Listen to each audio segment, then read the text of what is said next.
Hello friends, welcome back. स्वागत है आपका साइंस एंड टेक्नोलॉजी। और साइंस एंड टेक्नोलॉजी के साथ साथ कहीं ना कहीं हमारे इंफ्रास्ट्रक्चर या हमारे इंटरनेट कनेक्टिविटी को टच करता हुआ सब्जेक्ट जिसके बारे में आज हम बात करेंगे वो है सैटेलाइट ब्रॉडबैंड। क्या होता है सैटेलाइट ब्रॉडबैंड, क्यों इसको नेक्स्ट रेवोल्यूशनरी स्टेप माना जा रहा है इंटरनेट कनेक्टिविटी में, इंडिया की क्या सिचुएशन है, कौन कौन सी वो कंपनीज हैं जो इंडिया में सैटेलाइट ब्रॉडबैंड को लॉन्च करने के डायरेक्शन में मेजरली काम करना शुरू कर चुके, और क्या वो टाइमलाइंस हैं जब हमें लगता है कि इंडिया में भी सैटेलाइट ब्रॉडबैंड लॉन्च होना शुरू हो जाएगा। दोस्तों, आपके कमेंट्स, आपके फीडबैक और आपकी सहूलियत को ध्यान में रखते हुए अब हमारी सभी प्रेजेंटेशंस, पीपीटीज, पीडीएफ्स दोनों लैंग्वेजेस इंग्लिश एंड हिंदी में अवेलेबल है। डिस्क्रिप्शन सेक्शन में आप जाएंगे, पहले लिंक पे क्लिक करेंगे तो आप इंग्लिश में डाउनलोड कर सकते हैं, सेकेंड लिंक पे आप हिंदी में उसी ट्रांसलेटेड वर्जन को हिंदी में डाउनलोड कर पाएंगे। साथ ही साथ जो टेलीग्राम ग्रुप है उसमें भी हर रोज उस दिन का लेक्चर प्लस इंग्लिश और हिंदी दोनों पीपीटीज को भी वहां पर पब्लिश किया जाएगा ताकि सभी रिसोर्स मटेरियल आपके पास हैंडीली अवेलेबल रहे। आइए शुरू करते हैं। सबसे पहले टॉपिक न्यूज में क्यों बना रहा, अगर हम कुछ रिपोर्ट्स देखें इंटरनेशनल कंसल्टेंसी फर्म्स जैसे कि मॉर्गन स्टैनली, तो उनके हिसाब से जो सैटेलाइट ब्रॉडबैंड है वो एक्चुअली 2040 तक इसकी जो ऑक्यूपेंसी है, कवरेज है, यूजेस है, वो ग्लोबल स्पेस इकोनॉमी के 50% से भी ज्यादा हो जाएगा। इसका मतलब जो हमारे इकोनॉमिक एक्टिविटीज होंगी 2040 अगले लगभग 20 साल में, उसमें 50% से भी ज्यादा जो कनेक्टिविटी बेसिकली होगी वो सैटेलाइट ब्रॉडबैंड प्रोवाइड कर पाएगा। इनफैक्ट यह भी कहा गया है कि सिर्फ 50% ही क्यों, कई सारे केसेस में हो सकता है इनकी एप्लीकेशन 70% तक भी हो सकती है। और यही आपको एक ब्रॉड ओवरव्यू देता है, कॉन्टेस्ट देता है कि क्यों एक्चुअली मोबाइल ब्रॉडबैंड एक रेवोल्यूशनरी स्टेप माना जा रहा है economic activities as an enabler, और उसके साथ साथ किस तरीके से इंटरनेट कनेक्टिविटी को ऐसे ऐसे एरियाज में, ऐसे ऐसे स्पेयर्स ऑफ लाइफ, ऐसी ऐसी इकोनॉमिक एक्टिविटीज में हो सकता है आने वाले टाइम में यूज किया जाए जो अभी शायद पॉसिबल ना हो। और ये आइडिया बहुत इंटरेस्टिंग बन गया है हाल ही में रिलायंस जियो के अनाउंसमेंट के साथ, जिसमें रिलायंस जियो ने टीम अप किया है एसईएस जो एक ग्लोबल सैटेलाइट प्रोवाइडर है। और इन दोनों कंपनीज का जो बेसिकली टाई अप है उसका एम है कि सैटेलाइट ब्रॉडबैंड को इंडिया में जल्द ही लॉन्च किया जाए। क्या रिलायंस जियो इकलौती इंडियन कंपनी है जो इस डायरेक्शन में वर्क करना शुरू कर चुकी है? ऐसा नहीं है। रिलायंस जियो जिन्होंने टाइप किया है एसईएस के साथ, उसके अलावा भारती एयरटेल, वनवेब और ह्यूजेस, इन्होंने भी पैक्ट किया है सैटेलाइट ब्रॉडबैंड को इंडिया में लॉन्च करने की डायरेक्शन में। इसके साथ साथ बीएसएनएल भी अपनी सैटेलाइट ब्रॉडबैंड सर्विसेज को 2022 में ही लॉन्च करने की डायरेक्शन में लगातार आगे बढ़ता नजर आ रहा है। अब क्वेश्चन ही आ जाता है कि ऐसा क्या खास है सैटेलाइट ब्रॉडबैंड में कि बड़ा इंटरेस्टिंग ग्लोबल स्टेज पे इंटरनेट कनेक्टिविटी में इसको एक मेजर रेवोल्यूशन की तरह देखा जा रहा है। सबसे पहले समझने की कोशिश करते हैं कि जो सैटेलाइट ब्रॉडबैंड है किस तरीके से काम करेगा, कैसे सैटेलाइट्स के थ्रू ये ब्रॉडबैंड को actually and consumer, and customer तक पहुंचाएगा। सबसे पहले एक क्वेश्चन आपके लिए, सैटेलाइट्स क्या होते हैं? अगर आप लेमैन टर्म्स में देखें तो सैटेलाइट्स ऐसे ऑब्जेक्ट्स जो आप जानबूझकर जो हमारे अर्थ ऑर्बिट्स हैं उसमें प्लेस करते हैं, रखते हैं, ताकि जो ह्यूमंस हैं, कंट्रीज हैं, ग्लोबल कम्युनिटी है, वो इनको अलग अलग एप्लीकेशंस के लिए यूज कर सके। जैसे ये सैटेलाइट्स हैं, इसको आप स्पेस को मैप आउट करने के लिए या प्लैनेट्स के पिक्चर्स लेने के लिए और बहुत सारे अलग अलग एप्लीकेशंस में, चाहे जीपीएस हो, इंटरनेट कनेक्टिविटी हो, चाहे वेदर प्रेडिक्शन हो, चाहे बेसिकली क्रॉप कवरेज हो, डिजास्टर मैनेजमेंट हो, शिप नेविगेशन हो, डिफेंस टेक्नोलॉजी हो, you name it, almost her basically sector में सैटेलाइट्स का यूटिलाइजेशन बढ़ता ही चला जा रहा है। सैटेलाइट्स हमको हेल्प करेंगे कम्युनिकेशन स्टैब्लिश करने में अर्थ पे। कैसे? क्योंकि सैटेलाइट्स रिले करेंगे रेडियो सिग्नल्स को, और वेदर सैटेलाइट्स को यूटिलाइज किया जाता है जो क्लाइमेट है हमारे प्लैनेट का, उनको बेसिकली मॉनिटर करने के लिए, मैप करने के लिए, प्रिडिक्ट करने के लिए। सिमिलरली जो नेविगेशन सैटेलाइट्स हैं इनको यूटिलाइज किया जाता है जो हमारी इंफॉर्मेशन है, खासतौर से ग्लोबल पोजीशनिंग सिस्टम के साथ कम्युनिकेट करने के लिए या पूरे जीपीएस सिस्टम को चलाने के लिए वो बेसिकली कौन करता होगा? Navigation satellites. जो चाहे नेविगेशन सैटेलाइट्स हो, क्लाइमेट सैटेलाइट्स हो, वेदर सैटेलाइट्स हो, या फिर कम्युनिकेशन सैटेलाइट्स हो, या डिफेंस सैटेलाइट्स हो। तो इनफैक्ट पिछला जो हमारा लेक्चर रहा science and technology micro satellites, जो नया कॉन्सेप्ट उभर कर आ रहा है, जिसमें इसरो के एसएसएलवी के थ्रू उनको अब इंडिया भी लॉन्च करने की डायरेक्शन में तेजी से आगे बढ़ता चला जा रहा है। इन्हीं सैटेलाइट्स में अब एक नई कैटेगरी जुड़ने वाली है, जिसको बेसिकली यूज किया जाएगा हाई स्पीड इंटरनेट जियो सिंक्रोनस सैटेलाइट्स को यूज करते हुए। और ये जियो सिंक्रोनस सैटेलाइट्स ऐसी सैटेलाइट्स हैं जो हमारी अर्थ है उसके आसपास ऑर्बिट करते हैं एग्जैक्टली उसी स्पीड पे जो हमारा अर्थ है उसकी रोटेशन स्पीड है। मतलब 24 आवर्स में अगर अर्थ एक रोटेशन कंप्लीट करती है तो सैटेलाइट भी एग्जैक्टली उसी स्पीड के साथ रोटेट करते जाएंगे। इसका मतलब इनकी जो रिलेटिव पोजीशन होगी अर्थ के मुकाबले वो एक जगह स्टैटिक दिखाई देगी, क्योंकि अर्थ रोटेट कर रही है, सैटेलाइट भी उसी स्पीड से रोटेट कर रहा है, तो अर्थ और सैटेलाइट दोनों एक साथ रोटेट करते हुए नजर आएंगे।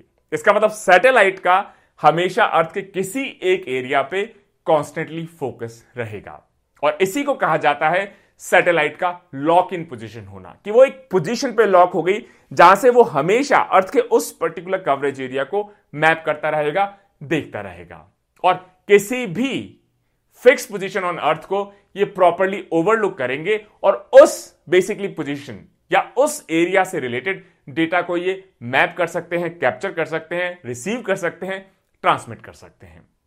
ये जो सैटेलाइट्स हैं, ये सैटेलाइट्स ही high speed low latency internet, मतलब बहुत तेज और जिसमें बेसिकली गैप ना हो, डिले कम हो, ऐसे इंटरनेट को बीम करने खासतौर से अर्थ पर, उसको अब इनेबल करने की डायरेक्शन में यूज किया जाएगा।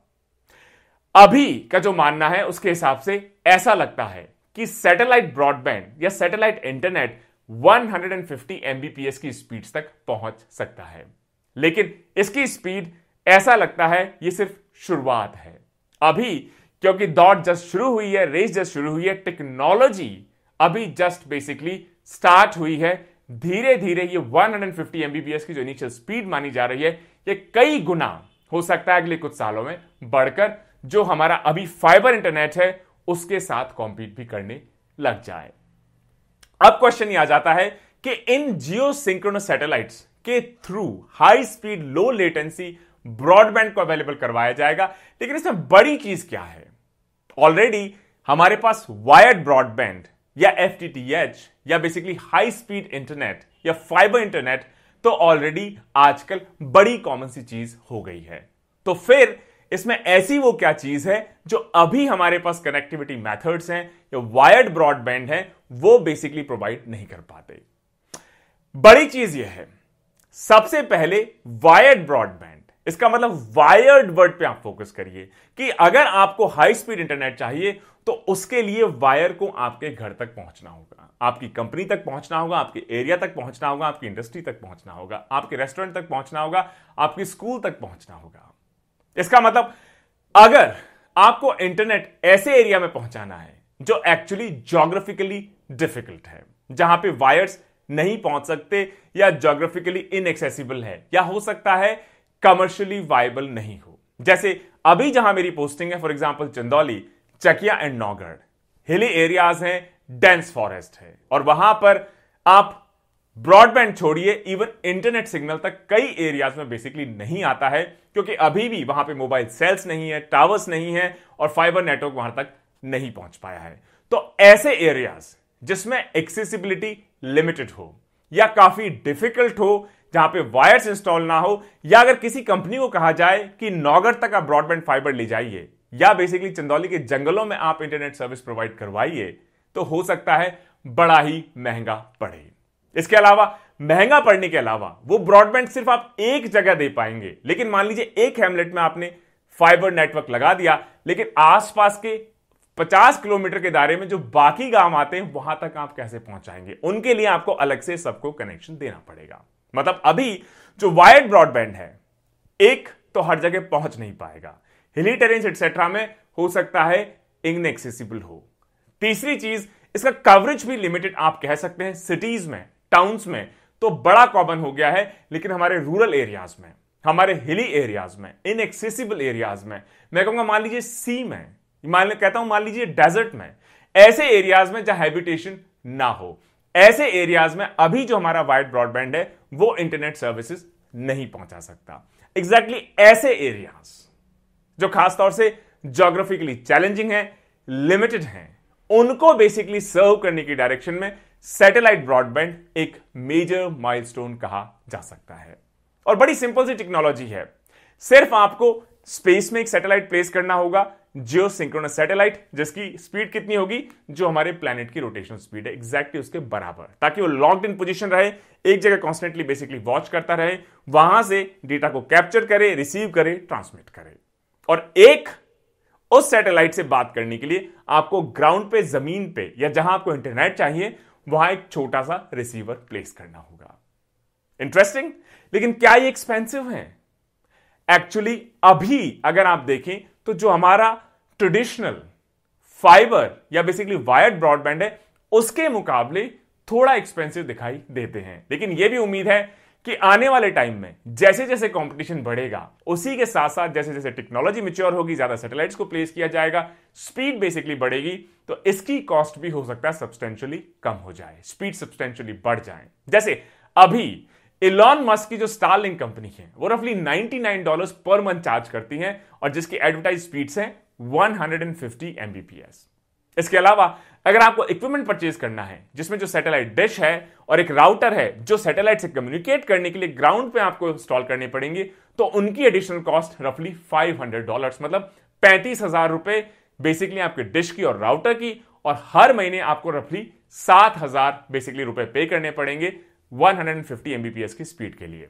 अगर आपको ज्यादा बैंडविड्थ लेनी है तो अभी जो वायर्ड ब्रॉडबैंड है उनकी तरह कंपनी के प्रीमियम प्लान्स को आपको चूज करना पड़ेगा, जिसमें इलॉन मस्क की जो स्टारलिंक है उसका एक प्लान है कि पर मंथ आपको $500, मतलब रफली 35,000 रुपए पे करने पड़ेंगे।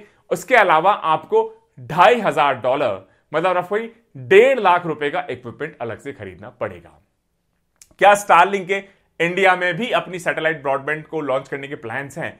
बिल्कुल। इनफैक्ट एक टाइम ऐसा आया जब इलॉन मस्क की स्टारलिंक ने इंडिया में इनिशियल सब्सक्रिप्शन के लिए रफली 7,500 रुपीज को बेसिकली कलेक्ट करना शुरू किया, लेकिन फिर कुछ इश्यूज आए, गवर्नमेंट ने बेसिकली मना कर दिया कि अभी आपने सैटेलाइट ब्रॉडबैंड के लिए जो हमारी अथॉरिटीज हैं उनसे लाइसेंस नहीं लिया है, परमिशन नहीं लिया है, अभी आप सब्सक्रिप्शन सेल करना शुरू नहीं कर सकते। उसके बाद स्टारलिंक ने वो सारी मनी को रिफंड करना शुरू कर दिया और जो ड्यू बेसिकली लीगल रिक्वायरमेंट्स हैं उनको पूरा करते हुए ऐसी उम्मीद है कि इस साल के मिड, मतलब हो सकता है मई जून तक, स्टारलिंक इंडिया में फिर से एंटर करे और अपनी ब्रॉडबैंड सर्विसेज को बेसिकली प्रोवाइड करना शुरू कर दे।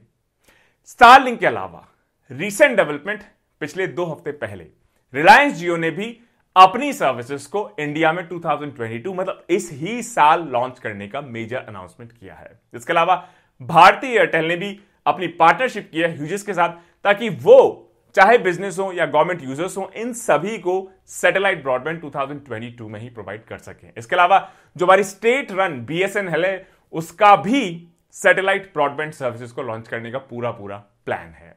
अब क्वेश्चन यह आ जाता है कि कई सारे फायदे दिखाई देते हैं, लेकिन क्या एक नॉर्मल एवरेज यूजर को अभी अपने फाइबर वायर्ड नेटवर्क से सैटेलाइट ब्रॉडबैंड की तरफ स्विच करने की डायरेक्शन में बहुत सीरियसली सोचना चाहिए? अभी लगता है नहीं, क्योंकि सैटेलाइट ब्रॉडबैंड हालांकि बड़ा इंटरेस्टिंग कॉन्सेप्ट है, नोवेल कॉन्सेप्ट है, स्टार्ट इसका अभी होने वाला है, लेकिन ऐसा लगता है कि बहुत सारी अभी इसकी लिमिटेशंस हैं, जिसकी वजह से अभी हर किसी को इसकी तरफ जाने की जरूरत नहीं है। जैसे पहला लिमिटेशन है कि इसकी स्पीड्स, जो अभी हमारा फाइबर कनेक्शन है जिसमें आप कई Gbps की स्पीड आप ले सकते हैं, उसके मुकाबले सैटेलाइट ब्रॉडबैंड अभी सिर्फ 150 Mbps ही कमर्शियली बेसिकली एडवर्टाइज कर रहा है। इसका मतलब स्पीड्स इसकी अभी जो हमारा कन्वेंशनल वायर्ड या फाइबर कनेक्शंस हैं उसके मुकाबले कई गुना स्लो होगा। हो सकता है टाइम के साथ ये चीप हो जाए, स्पीड्स भी फास्टर हो जाए, लेकिन अभी आज की डेट में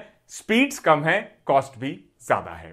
इसके अलावा जो स्टैंडर्ड केबल इंटरनेट है उसमें आपको चीप बेसिकली पड़ेगा और उसकी स्पीड्स भी सैटेलाइट ब्रॉडबैंड के मुकाबले कई गुना आपको ज्यादा मिल पाएगी। अगर प्राइस मान लीजिए आपके लिए इश्यू नहीं है, तो और क्या लिमिटेशंस हैं सैटेलाइट ब्रॉडबैंड के? एक तो अगर एक्सट्रीम वेदर कंडीशंस हैं, मान लीजिए स्टॉर्म आ गया या मान लीजिए क्लाउडी वेदर आ गया है, सैटेलाइट से कम्युनिकेट करने में इश्यू हो रहा है, तो सैटेलाइट इंटरनेट हो सकता है उन केसेस में इतना रिलायबल मोड ऑफ कम्युनिकेशन ना हो।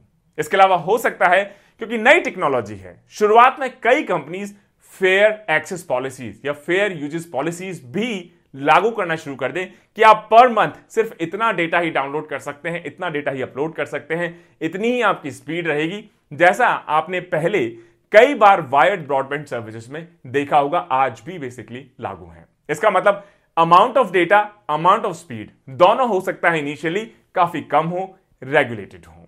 इसके अलावा अगर प्राइस आपके लिए प्रॉब्लम नहीं है तो क्यों आप बेवजह स्लो स्पीड के लिए ज्यादा पैसा पे करें? मतलब अगर टाउन्स में आपको वायर्ड ब्रॉडबैंड मिल रहा है और वायर्स आपके लिए एक मेजर इशू नहीं है, तो बेवजह आप सैटेलाइट ब्रॉडबैंड की तरफ स्विच करना क्यों चाहेंगे? लेकिन ऐसे एरियाज, ऐसे कंज्यूमर्स और ऐसी लोकेशंस जहां पर वायर्ड ब्रॉडबैंड का पहुंचना बड़ा मुश्किल है, ऐसे एरियाज मुझे लगता है कि सैटेलाइट ब्रॉडबैंड के पहुंचने से बड़ी जल्दी कनेक्टिविटी एंजॉय करना शुरू करेंगे।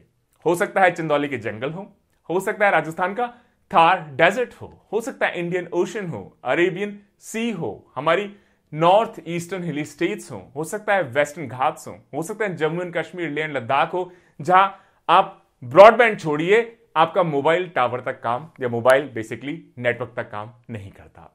तो कहीं ना कहीं इस कनेक्टिविटी की बढ़ने की वजह से हमारे रूरल एरियाज, ऐसे एरियाज जहां पे कनेक्टिविटी मेजर चैलेंज है, और क्योंकि इंटरनेट आजकल हर बेसिकली पॉलिसी का, प्रोग्राम का या किसी भी डेवलपमेंट नीड का एक इंटीग्रल पार्ट बन गया है, ये एक बड़ा रेवोल्यूशन हो सकता है हमारे जो बेसिकली ऐसे अंडरसर्व्ड एरियाज हैं, अनसर्व्ड एरियाज हैं, ऐसे ग्रुप्स हैं, ज्योग्राफिकल रीजन्स हैं या ऐसे सेक्टर्स हैं जहां हम एक्चुअली ब्रॉडबैंड या हाई स्पीड इंटरनेट नहीं पहुंचा पा रहे हैं, उन तक इस सर्विसेज को पहुंचाने का।